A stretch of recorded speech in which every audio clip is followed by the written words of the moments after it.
The UK says goodbye to 14 years of terrible Tory rule for a resounding victory of 410 MPs for the UK Labour Party. Also, a huge rebound for the best election victory for a third party, the Liberal Democrats, in basically forever. And we also see a collapse of the SNP's vote, losing 38 seats in Scotland, handing back Scottish dominance to the Labour Party.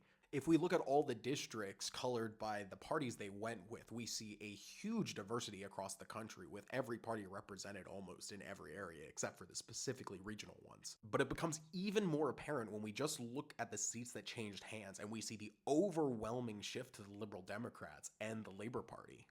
As John Curtis puts it, an elections expert, the effective Boris Johnson coalition of Brexiteers and reactionary have basically collapsed. It doesn't exist anywhere.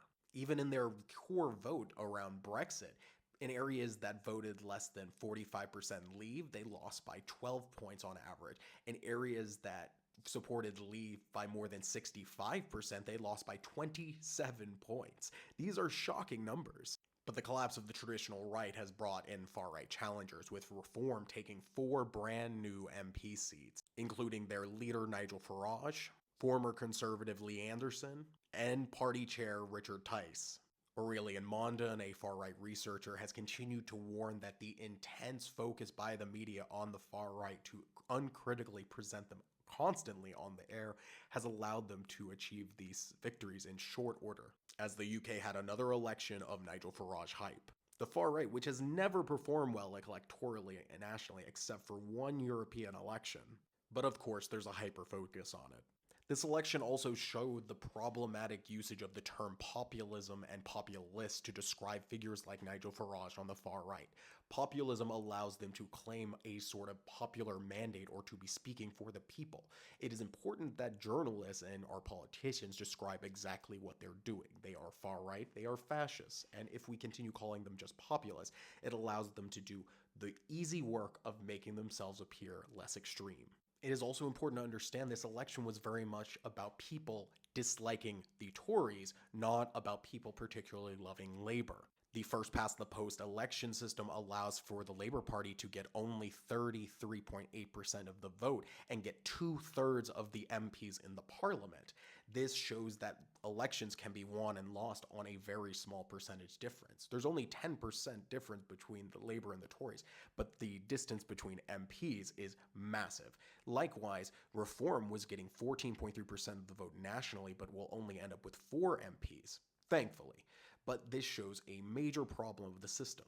With the vote up for Labour only 1.6% across the country, it's important to keep in mind that the splitting of the right vote between the Tories and Reform allowed for the Lib Dems, Greens, and Labour to achieve victories they wouldn't have achieved otherwise. We can also see the effect of tactical voting for the Lib Dems in the South, these messaging that the Tories were using around a supermajority, taking basically a very US concept that doesn't actually exist in UK politics, but using it as a fear tactic that if Labour won too many seats, they'd be able to do whatever they want. But guys, in the Westminster parliamentary system, if you have one more vote than the other side, you can do whatever you want as long as you have the votes. That's just how the system works, guys. It's just how it's designed. And also, more importantly, there was a lot of independents elected on the fact of people not supporting the people in Palestine and Gaza. And a lot of these were left-wing candidates in protest against Labour. But primarily, the election was about only one thing and one thing only: getting the Tories out. Second to that, the country needs a change because of the Tories. And that is the reality of the situation. Way far in the background is I agree with their policies at 5%. There's also another reminder that while we have a broad progressive victory on the backs of the splitting of the right, it also means that, as the Populism Updates account put so succinctly, every country is 1 or 2 elections away from where France is now because of the degradation of our democratic structures.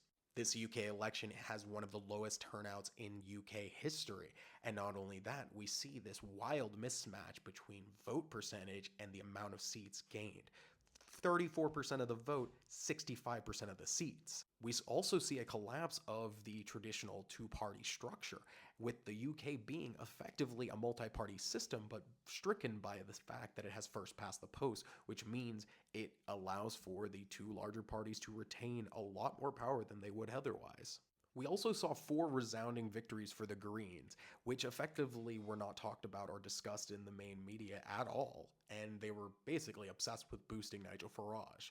So hopefully the UK media will maybe take more than one day a year to discuss them and their politics, as they are now equivalent to Nigel Farage's electoral success. There is also a good lesson for the left, seeing that Keir Starmer is now going to be Prime Minister, with less votes than Labour got in 2017 and 2019 nationally. This is the reality that you have to deal with the voting system you have and all of the unfortunate quirks that it has, which means it's not important about being popular overall. It's about being popular in specific places in a specific amount and not trying to overdo your vote in any particular area, because effectively, once you've reached past the post, you've got it already. In one of those Green victories, the co-leader of the Greens, Carla Denyer, actually beat Kelly J. Keane. You might know her as the fascist anti-trans activist that's been going around the world and causing havoc. And also just the wonderful fact that every Tory you've probably ever heard of lost their job last night. We also had some wild events like Jeremy Corbyn absolutely wrecking as an independent his Labour opponent, Wes Streeting almost losing his seat, Keir Starmer dropping 17.4% in his own district, and Jess Phillips almost losing her seat. We also have some peak British meme content, where someone turned a Penguins classic book into all of the losing Tory MPs. You know, there's a certain artistry to this. My goodness, the Brits. And some very good news, George Galloway, you know, the crazy conspiracy theorist? Yeah, that guy lost his seat too. But while that's all good fun, it's important to understand that these progressive victories are not coming off the backs of any particular successes of the Labour Party or any of the other parties. It is coming off the fact that the election system is broken and people overwhelmingly dislike the Tories. They went down 19.9%. This was the Tories' elections to lose, and they lost hard. But with 14.3% of the vote going towards reform and the far right, it places the UK at where France was in 2017. And these are dangerous portents to be looking towards. We do not want a situation where we have a British Caesar like Nigel Farage trying to lead the way into a far right future. Thank you. And hopefully Britain, it will be moving in a positive direction towards a bright future. And that's what I want more than anything.